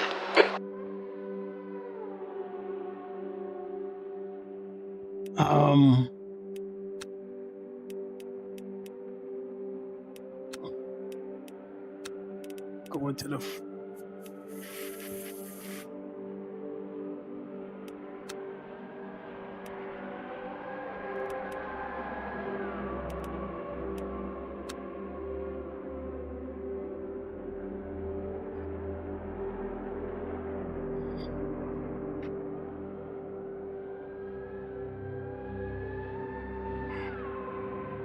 All right, let's try this again. This time we'll try the Bentley, but that Benz sounded pretty good though.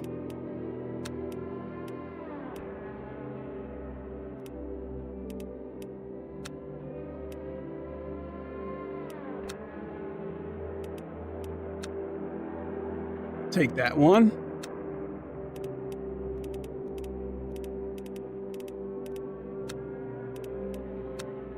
All right, let's see what happens here. If I got any force feedback or if it goes wacky or what. That's been my biggest frustration with this game so far. Now, again, I've tried to Google, Bing, search to try to figure out what might be causing that problem and how to fix it. But other than that, it's a wonderful game.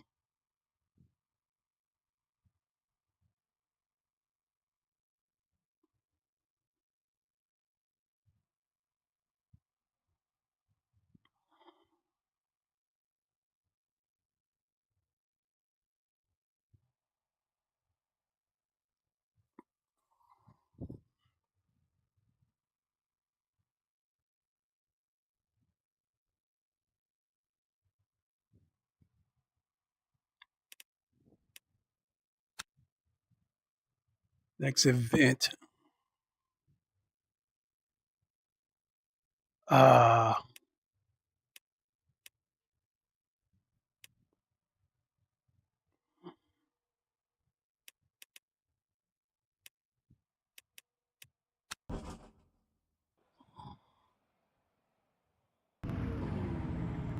This is a rolling start. I still don't have any force feedback. I just want to hear how the car sounds. Race car speed is 61 miles per hour.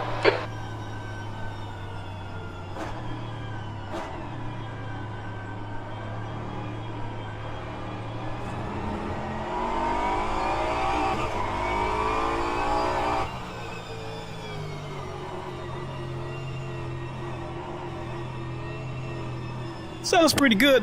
I think I like the way the AMG Benz sounded better.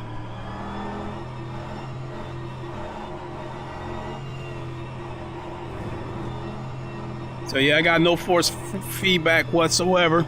I'm just putting around a little bit just so I can hear how this car sounds.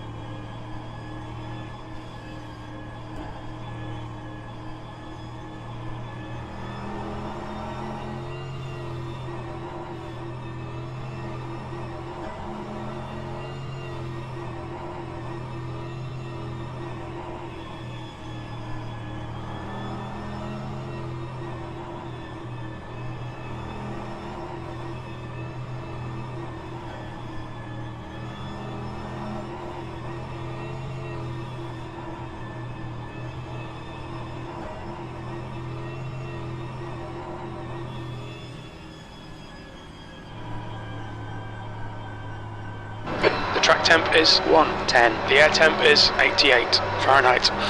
P5 on your right. Go. Cop clear right.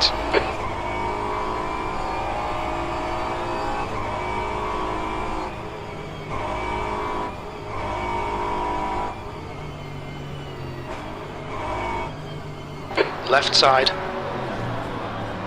Still there. Clear left. Yellow flag, sector 1.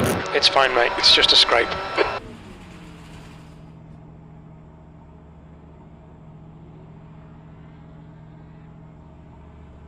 All right, I think we can go ahead and leave it there. I got no force feedback, and it'd be a hassle to shut everything down and reboot it when I was Shitty start, but don't panic. There's time to recover. pretty much ready to go anyway. So definitely want to thank you all for watching. I really, really appreciate it.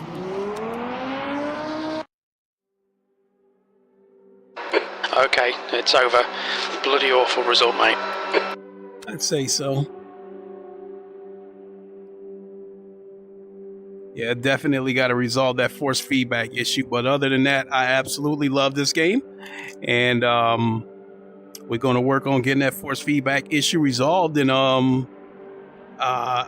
definitely can see myself playing this game single player quite a bit.